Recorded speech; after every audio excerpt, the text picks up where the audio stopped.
Algunas historias de la Biblia no comienzan con milagros visibles ni con batallas épicas o voces del cielo.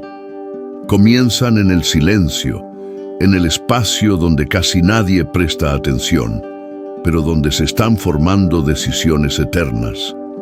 En tierras secas, marcadas por promesas antiguas, surge una mujer sin alarde, sin protagonismo público, pero llevando dentro de sí algo raro: visión. Su nombre era Acsá.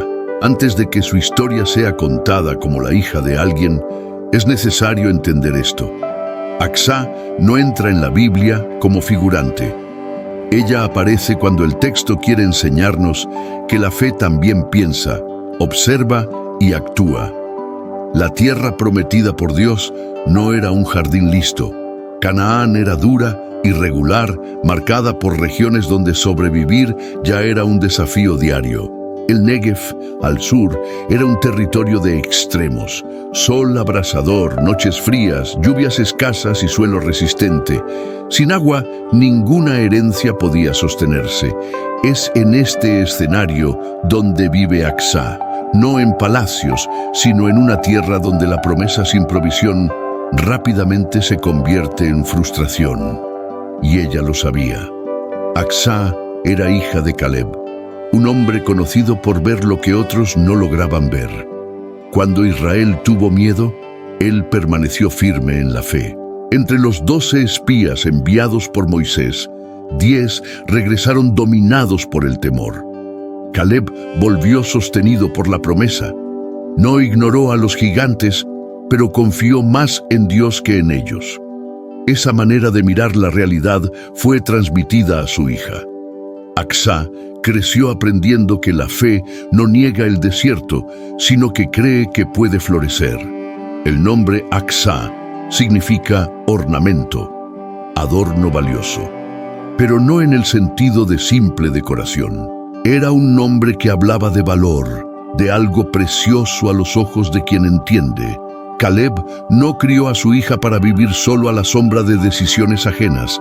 Le enseñó a observar, a discernir lo que sostiene la vida y a pensar más allá de lo inmediato.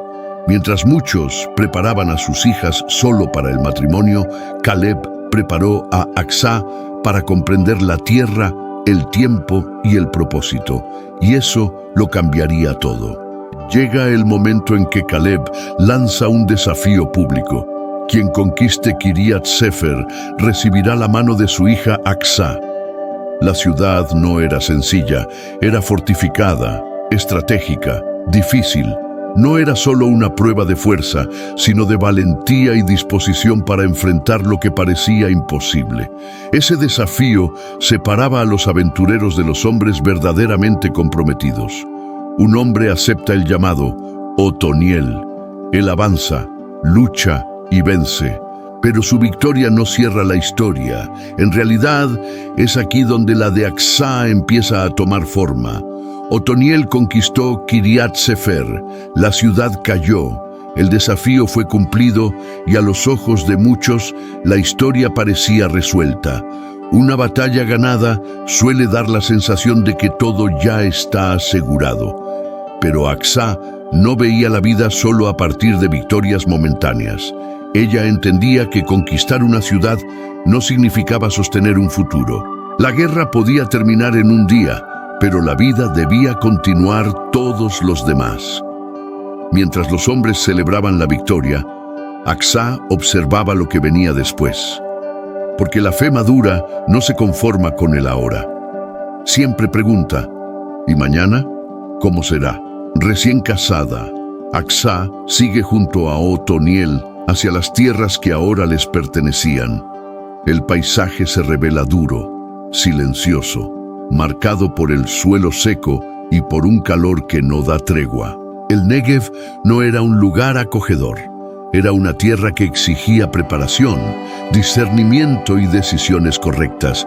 Sin agua, aquella herencia sería solo simbólica, una promesa hermosa, pero incapaz de sostener vida. Acsá no se quejó de la tierra recibida, no despreció la herencia, simplemente entendió algo esencial: sin provisión, hasta el regalo más valioso se convierte en carga.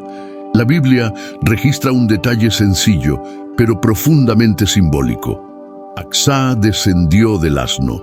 No se quedó sentada, esperando que alguien resolviera por ella. Descender es señal de decisión.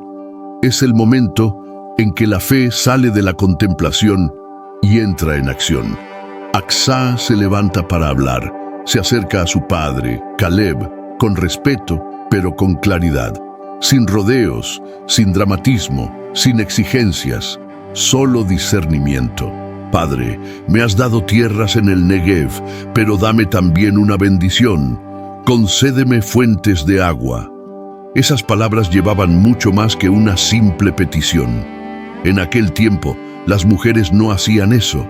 No solicitaban provisión, no hablaban de herencia con tanta conciencia. Pero Acsá no pidió por ambición, pidió por supervivencia. Ella no quería solo ocupar la tierra, quería que esa tierra produjera vida, sostuviera familias y atravesara generaciones.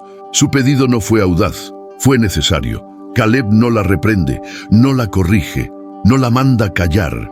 Él reconoce la sabiduría de su hija. Entonces hace algo poderoso. Concede no solo una fuente, sino dos: las fuentes de arriba y las fuentes de abajo. Provisión completa. Agua que desciende de las colinas. Agua que brota de la tierra. Como si Dios estuviera diciendo a través de ese gesto: yo sostengo lo que nace de la visión. Historias como esta nos recuerdan que Dios sigue respondiendo cuando alguien ve más allá de lo inmediato y pide con entendimiento.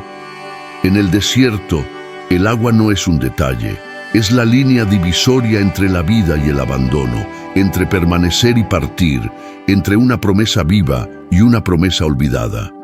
Acsá entendió esto antes que todos. Con las fuentes concedidas, la tierra dejó de ser solo herencia y pasó a ser una posibilidad real. Donde antes había únicamente suelo duro, ahora existía un futuro en construcción, algo que podía crecer, sostener y permanecer.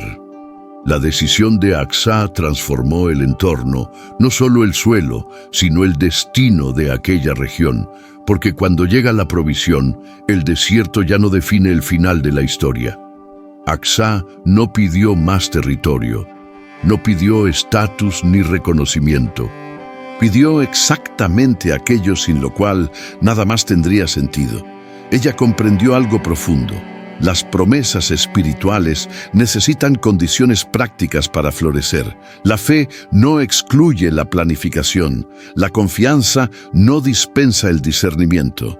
Al pedir fuentes, Acsá mostró madurez. No quería sobrevivir solo por un tiempo. Quería construir algo que atravesara generaciones. Su petición revela una fe que piensa, que observa y actúa con sabiduría. Otoniel venció la batalla con la espada.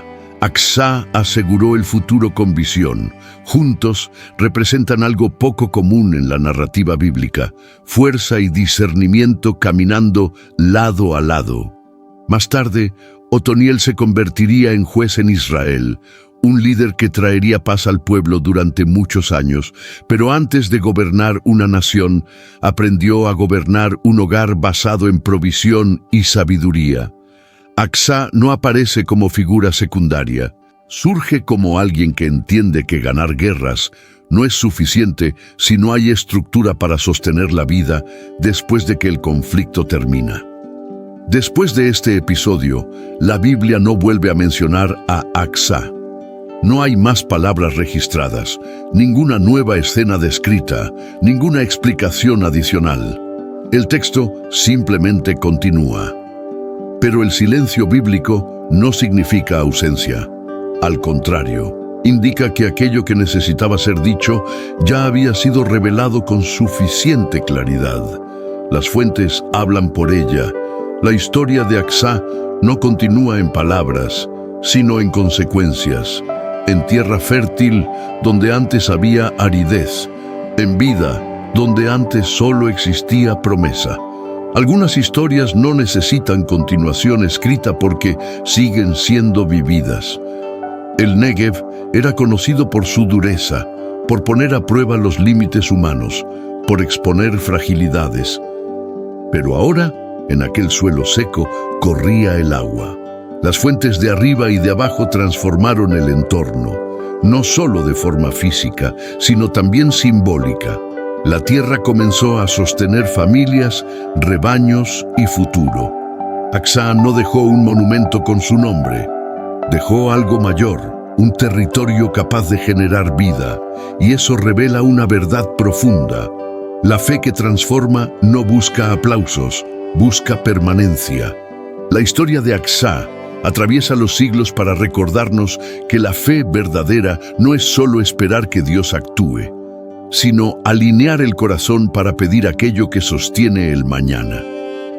Ella nos enseña que pedir no es debilidad, es madurez espiritual. Que identificar las necesidades antes de que llegue la escasez es sabiduría. Y que Dios honra las peticiones hechas con discernimiento. Tal vez tu desierto hoy no sea de arena, sino de recursos, de dirección o de esperanza. La historia de Acsá nos recuerda que aún existen fuentes para quienes tienen el valor de pedir lo esencial.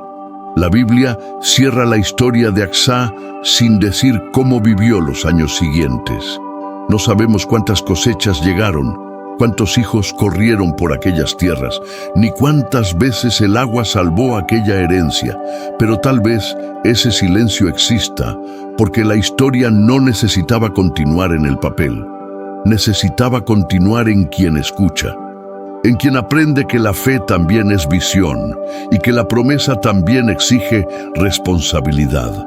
Y cuando historias como esta permanecen vivas, no es porque alguien las repita, sino porque alguien decide escucharlas con atención.